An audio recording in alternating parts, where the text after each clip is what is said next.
Hello friends, आज हम भारतीय इतिहास के सिंधु सभ्यता 2500 ईसा पूर्व से 1750 ईसा पूर्व के क्वेश्चन सॉल्व करेंगे। क्वेश्चन नंबर 1, हड़प्पा सभ्यता का सर्वाधिक मान्यता प्राप्त काल है 2500 ईसा पूर्व से 1750 ईसा पूर्व।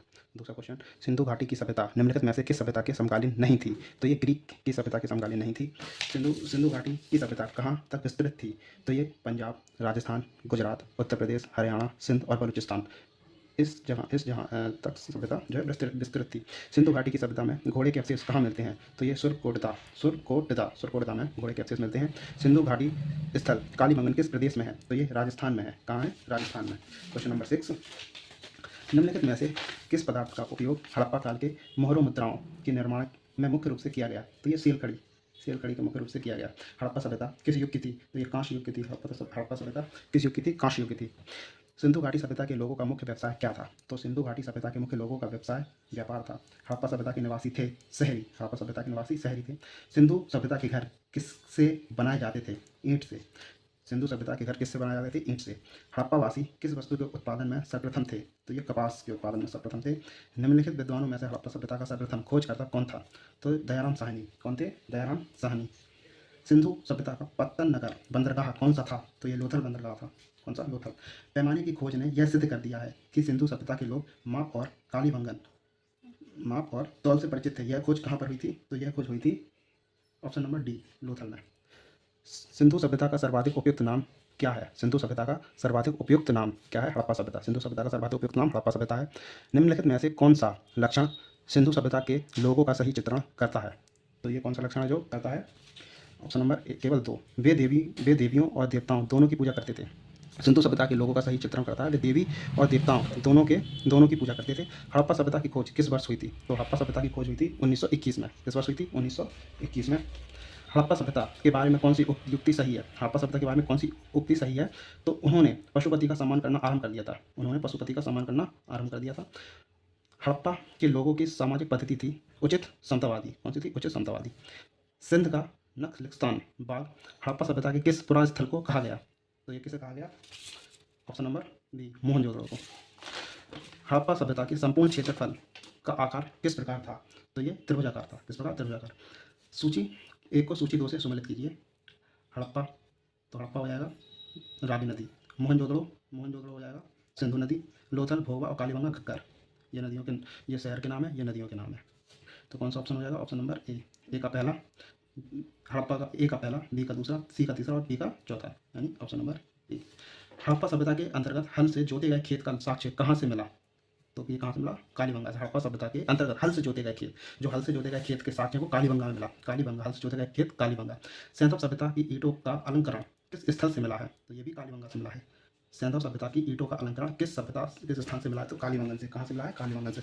मोहनजोदड़ो कहाँ स्थित है? तो ये सिंध नदी पर स्थित है। मोहनजोदड़ो सिंध नदी पर स्थित है।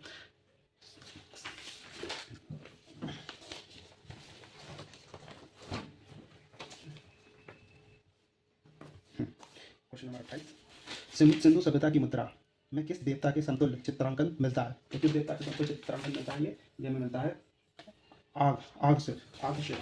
निम्नलिखित में से कौन सा हड़प्पाकालीन स्थल गुजरात में था? तो कौन सा था? लोथल। गुजरात में कौन सा हड़प्पाकालीन स्थल है? लोथल, गुजरात में लोथल। मोहनजोदड़ो का स्थानीय मान, तो ये मोहनजोदड़ो का स्थानीय नाम, मृतकों का टीला, स्थानीय नाम। हड़प्पा सभ्यता का प्रचलित नाम सिंधु घाटी की सभ्यता है। हड़प्पा सभ्यता का प्रचलित नाम सिंधु घाटी की सभ्यता है। सैंधव स्थलों में उत्खनन से प्राप्त मोहरों पर निम्नलिखित में से किस पशु का सर्वाधिक उत्कीर्ण हुआ है? तो ये किस हुआ है? बैल का। सिंधु घाटी सभ्यता जानी जाती है अपने नगर नियोजन के लिए। किसके लिए? अपने नगर नियोजन के लिए जानी जाती है। ठीक है। सिंधु सभ्यता का कौन सा स्थान भारत में स्थित है? तो सिंधु सभ्यता का कौन सा स्थान भारत में स्थित है? तो लोथल। में कहाँ है? गुजरात में ही पड़ा था। लोथल गुजरात में स्थित है। भारत में खोजा गया सबसे पहला पुराना शहर हड़प्पा सभ्यता है। भारत में चांदी की उपलब्धता के प्राचीनतम साक्ष्य मिलते हैं हड़प्पा संस्कृति में। चांदी की उपलब्धता के प्राचीनतम साक्ष्य मिलते हैं हड़प्पा संस्कृति में। सिंधु सभ्यता के बारे में कौन सा कथन असत्य है? तो लोगों में नारियों की सुदृढ़ व्यवस्था थी, ये सत्य है। व्यापार और वाणिज्य उन्नत दशा में था, ये भी सत्य है। मात्र देवी की उपासना की जाती थी, ये भी सत्य है। लोग लोहे से परिचित थे, ये सत्य नहीं है। लोग लोहे से परिचित नहीं थे उस समय, बैलगाड़ी चलती थी। सूची 1 को सूची 2 के साथ सम्मिलित कीजिए। सूची 1 सूची 2, तो ये है सिंधु सभ्यता की उत्तरी सीमा मांडा या जम्मू कहलाती थी। सिंधु सभ्यता की दक्षिणी सीमा इस्लामाबाद महाराष्ट्र कहलाती थी। सिंधु सभ्यता की पूर्वी सीमा आलमगीर उत्तर प्रदेश और सिंधु सभ्यता की पश्चिमी सीमा सुतकागेड़ा बलूचिस्तान। ऑप्शन नंबर ए, सभी के सामने वाले ऑप्शन सही है एकदम। मांडा किस नदी के किनारे स्थित था? तो चिनाब नदी के किनारे स्थित था मांडा, चिनाब नदी के किनारे। हड़प्पा कालीन स्थल रोपड़ा पंजाब किस नदी के किनारे स्थित था? तो ये सतलज नदी के किनारे स्थित था। हड़प्पा कालीन स्थल रोपड़ा पंजाब किस नदी के किनारे स्थित था? सतलज नदी के। हड़प्पा में एक उन्नत जल प्रबंधन प्रणाली का पता चलता है? तो ये धौलावीरा में पता चलता है। हड़प्पा के मिट्टी के बर्तनों पर सामान्यतः किस रंग का उपयोग हुआ था? तो लाल रंग का उपयोग हुआ था। हड़प्पा के मिट्टी के बर्तनों पर सामान्यतः किस रंग का उपयोग हुआ था? लाल रंग का। सिंधु सभ्यता निम्नलिखित में से किस युग में पड़ता है? तो ये आगे ऐतिहासिक काल में पड़ता है। कौन से युग में? आगे ऐतिहासिक काल में, प्रोटो हिस्टोरिकल पीरियड में। सिंधु घाटी सभ्यता की विकसित अवस्था में निम्नलिखित में से किस स्थल से घरों में कुओं और अवशेष मिले? तो ये मोहनजोदड़ो में। कहाँ? मोहनजोदड़ो। सिंधु घाटी सभ्यता की खोज निकालने में जिन दो भारतीय का नाम जुड़ा है वो है दयाराम साहनी और रखालदास बनर्जी। कौन है? दयाराम साहनी और रखालदास बनर्जी। रंगपुर जहां हड़प्पा की समकालीन सभ्यता थी वह कौन सी थी? सौराष्ट्र में। कहाँ थी? सौराष्ट्र में। हड़प्पा एवं मोहनजोदड़ो की पुरातात्विक खुदाई के प्रभारी थे? तो कौन थे प्रभारी? Sir John Marshall. क्वेश्चन क्या है? हड़प्पा एवं मोहनजोदड़ो की पुरातात्विक खुदाई के प्रभारी थे सर जॉन मार्शल। निम्न में से किस पशु की आकृति जो मोहर पर मिलती है जिससे ज्ञात होता है कि सिंधु घाटी एवं मेसोपोटामिया की सभ्यताओं के मध्य व्यापारिक संबंध थे? तो कौन सा था? बैल। कौन से? बैल की मोहर मिलती थी।